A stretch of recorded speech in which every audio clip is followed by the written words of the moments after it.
எல்லோரும் எப்படி இருக்கீங்க? இப்போ கார குழம்புக்கு தயிர் சாதத்துக்கும் இந்த புடலங்காய் பொரியல் எப்படி செய்யலான்னு பார்க்கலாம்.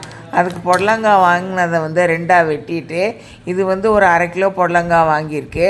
உள்ளே இருக்கிற அந்த விதையெல்லாம் எடுத்துகிட்டு இந்த மாதிரி சின்ன சின்னதாக பொடியாக வெட்டி எடுத்துக்கோங்க. அதுக்கப்புறம் ஒரு 2.5 லிட்டர் குக்கரில் எண்ணெய் ஊற்றி, அதுக்கப்புறம் கடுகு, உளுந்தம் பருப்பு, வெங்காயம் ஒரு 50 கிராம் இருக்கிற வெங்காயத்தை போட்டு வதக்கி எடுத்துக்கோங்க. 1 டீஸ்பூன் உப்பு போட்டுக்கோங்க. இந்த வெட்டி வச்ச அந்த புடலங்காய் அதை கழுவி எடுத்துக்கோங்க. தண்ணி ஊற்றி கழுவிட்டு அதுக்கப்புறம் அதை எடுத்து அந்த வெங்காயம் வதங்கினதுக்கப்புறம் அதில் அந்த புடலங்காய் துண்டங்களை போட்டுருங்க. போட்டுட்டு தண்ணி ஒரு 50 ml ஊற்றிக்கோங்க. அதுக்கப்புறம் கேஸ் ஸ்டவ் ஃப்ளேம் மீடியத்தில் வச்சுருங்க.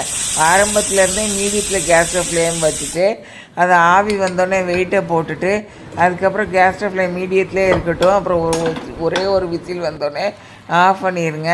அதுக்கப்புறம் அது தண்ணி நிறையா இருந்ததுன்னா அதை அப்படி கேஸ் ஸ்டவ்வில் வச்சு நல்லா கொதிக்க வச்சுட்டு, நல்லா இந்தளவுக்கு நல்லா வற்றி போனதுக்கப்புறம் அதை இறக்கிடுங்க. ஒரு கரண்டியில் ஒரு சின்ன துண்டை எடுத்து ஒரு தட்டில் வச்சுட்டு அதை அமுக்கி பாருங்கள். நல்லா அமுங்கிருச்சுன்னா வெந்துருச்சுன்னு அர்த்தம்.